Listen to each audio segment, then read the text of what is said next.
see is a sky full of lighters, a sky full of lighters.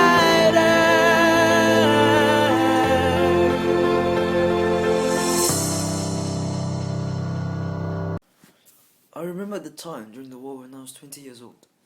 I was shocked when 2 soldiers knocked on my door and told me, "You are going to fight the war. Get ready to leave." I could not believe what I heard. Never in my life have I fought and used weapons. My parents were crying and begging the soldiers not to let me risk my life in this war, which I was not even a part of. Nevertheless, I was put on a plane to be sent to the island of Singapore. After landing at Tengah Air Base, we were transported to the Bukit Timah Rifle Range, where we were taught to shoot and also hand-to-hand combat. After a few days, when we were practicing at the range, we could hear the distinct droning of the Japanese planes. However, that was not the real threat to us.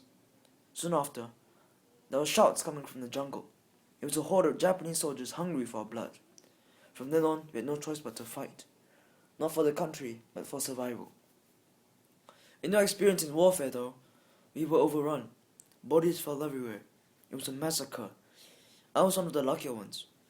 After falling down into a ditch and having been knocked out cold from a falling tree, the Japanese decided to have me as a prisoner of war. I would rather die than be a POW, but there was no other option. I was taken to Selarong camp, where most of my fellow Australians were taken as well. What hit me first was the horrid stench of the prison. About 30,000 men were kept in a small prison. It was cramped, dirty, and rife with diseases, such as malaria and cholera. The food was basically mush, and the beds were just rectangular blocks of cement. I was in the same room as 2 Australians and 1 New Zealander. There was an abundance of rats scuttling across the floor of the cell, which made me unable to even get a wink of sleep. I started to feel weak with every passing day, my body becoming just rag and bones. The Japanese made us work from day to night, some unfortunate souls being sent to the death railway in Burma. It was not until the Japanese surrendered that the inmates were released from the POW camp. I felt free, of course, but I needed to be treated as soon as possible. Nevertheless, I survived to tell this tale.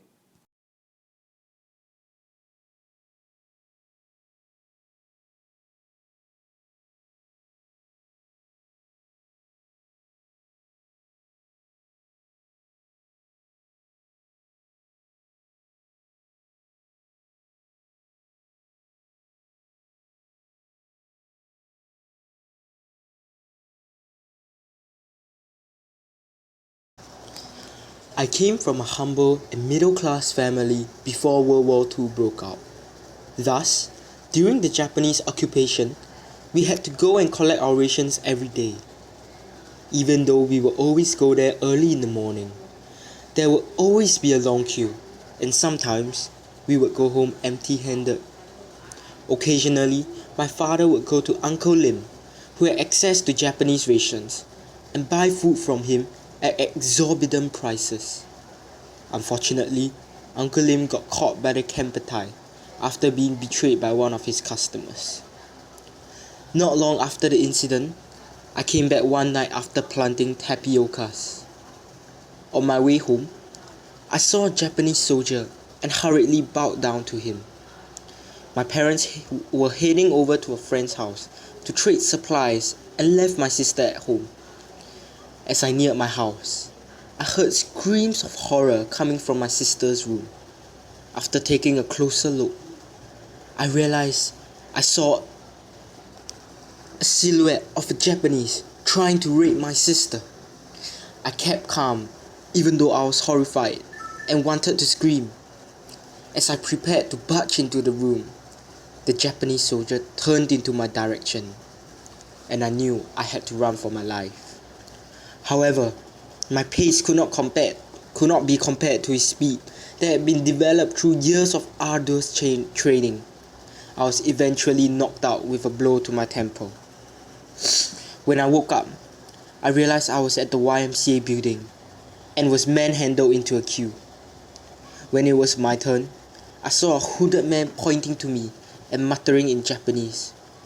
Afterwards, I was violently hauled to a truck and driven to what seemed like a jetty. I had heard rumors of the Japanese creative ways used to torture their enemies, and I was fearful for my life. By this time, the Japanese had already asked us to line up in a row on the platform. Then, they started to shoot at us, and I blacked out, either out of fear or pain. I could not remember. It was already night time when I regained my consciousness, and there were corpses everywhere I looked. I tried to stand up, and much to my amazement, I had not sustained any serious injuries.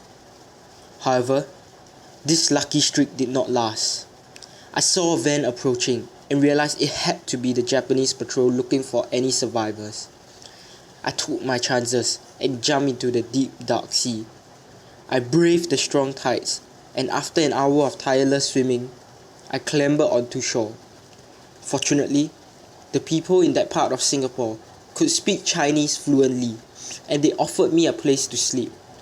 I then continued to live there while helping them with their chores for the remaining duration of the war.